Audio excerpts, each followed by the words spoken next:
കേരളത്തിലെ കോൺഗ്രസ് പാർട്ടിക്ക് അല്പം നിരാശ നൽകുന്ന വിവരങ്ങളാണ് പുറത്തുവരുന്നത്. വയനാട്ടിൽ രാഹുൽ ഗാന്ധി മത്സരിക്കാൻ എത്തില്ലെന്നാണ് സൂചന. കേരളത്തിന് പകരം കോൺഗ്രസ് അധികാരം പിടിച്ചെടുത്ത കർണാടകയിലോ തെലങ്കാനയിലോ മത്സരിക്കാനാണ് സാധ്യത. വയനാട്ടിൽ CPIയുടെ ദേശീയ നേതാവ് ആനി രാജയാണ് മത്സരിക്കുന്നത്. ഇന്ത്യ മുന്നണിയിലെ സ്ഥാനാർത്ഥികളോട് നേരിട്ട് മത്സരിക്കുന്നത് ഒഴിവാക്കാനാണ് രാഹുലിന്റെ തീരുമാനം എന്നും സൂചനയുണ്ട്. സ്വന്തം സഖ്യത്തിലെ നേതാക്കളുമായി മത്സരിക്കുന്നതിന് പകരം BJPയുമായി നേരിട്ട് ഏറ്റുമുട്ടാനാണ് രാഹുൽ ഗാന്ധിക്ക് താല്പര്യമെന്നാണ് വിവരം.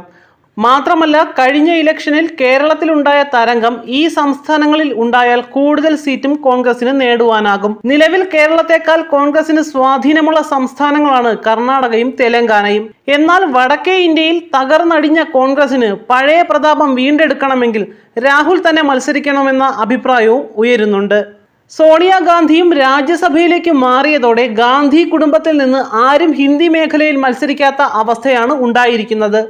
ഇത് ഹിന്ദി മേഖലയിൽ ദോഷം ചെയ്യുമെന്ന് അവിടുത്തെ കോൺഗ്രസ് ഘടകങ്ങൾ കരുതുന്നു.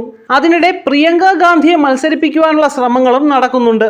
ഇനിയൊരു തവണ കൂടി വയനാട്ടിൽ ജനവിധി തേടുവാൻ രാഹുൽ ഗാന്ധി മടിക്കുന്നതിന് മറ്റു ചില കാരണങ്ങളും ഉണ്ടെന്നും വിമർശകർ പറയുന്നുണ്ട്. കഴിഞ്ഞ തവണ സംസ്ഥാനത്തെ ഏറ്റവും വലിയ ഭൂരിപക്ഷത്തോടെ ഉജ്ജ്വല വിജയമാണ് വയനാട് രാഹുലിന് സമ്മാനിച്ചത്. എന്നാൽ തിരഞ്ഞെടുക്കപ്പെട്ടതിനു ശേഷം നിർണായക സമയങ്ങളിൽ പോലും രാഹുൽ മണ്ഡലത്തിൽ എത്തിയിരുന്നില്ല. മാത്രമല്ല, ശക്തമായ മുസ്ലിം സാന്നിധ്യമുള്ള മണ്ഡലത്തിൽ മുസ്ലിം ലീഗ് 3ാം സീറ്റിനായി മുറവിളി കൂട്ടുകയും ചെയ്യുന്നുണ്ട്. 3ാം സീറ്റിനായി ലീഗ് ആവശ്യപ്പെടുന്ന മണ്ഡലങ്ങളിലൊന്ന് വയനാടാണ്. ഈ സാഹചര്യത്തിൽ വയനാട്ടിൽ രാഹുലിന് തിരിച്ചടി ഉണ്ടാകും എന്ന ആശങ്കയുണ്ട്. ഭൂരിപക്ഷം കുറഞ്ഞാൽ പോലും അത് രാഹുലിന് വലിയൊരു അടിയായിരിക്കും. കഴിഞ്ഞ തവണ വയനാടിനൊപ്പം തലമുറകളായി ഗാന്ധി കുടുംബം മത്സരിക്കുന്ന അമേഠിയിലും രാഹുൽ മത്സരിച്ചിരുന്നു. അമേഠിയിൽ 50,000-ലധികം വോട്ടുകൾക്കാണ് രാഹുൽ സ്മൃതി ഇറാനിയോട് തോറ്റത്. ഇത് രാഹുലിന്റെ പൊളിറ്റിക്കൽ കരിയറിൽ വലിയ ആഘാതമാണ് ഏൽപ്പിച്ചത്. അമേഠിയിലെ പരാജയം വയനാട്ടിലെ വിജയത്തിന്റെ മെറിറ്റ് നഷ്ടപ്പെടുത്തി. സുരക്ഷിതമായി ലോക്സഭയിലേക്ക് എത്തുവാൻ വേണ്ടിയാണ് കോൺഗ്രസ് കുത്തകയായ വയനാട് മണ്ഡലത്തിലും രാഹുൽ മത്സരിച്ചതെന്ന വിമർശനം അന്നു തന്നെ ഉയർന്നിരുന്നു. BJP അതിശക്തമായ പാർട്ടിയായി ഇന്ത്യയിൽ പടർന്നു പന്തലിച്ചു നിൽക്കുന്നു. പണവും പ്രതാപവും ആൾബലവുമായി കോൺഗ്രസിന് എത്തിപ്പെടാൻ കഴിയാത്ത ഉയരത്തിലാണ് ഇന്ന് BJP. തെക്കേ ഇന്ത്യൻ സംസ്ഥാനങ്ങളിൽ ഒഴികെ ഇന്ത്യ എന്നാൽ ഇപ്പോൾ BJP ആണ്. നരേന്ദ്രമോദി അതിശക്തനായ നേതാവായും ഉയർന്നു കഴിഞ്ഞു. അതിന്റെ ആശങ്കയും ആശയക്കുഴപ്പവും കോൺഗ്രസിനുണ്ട്.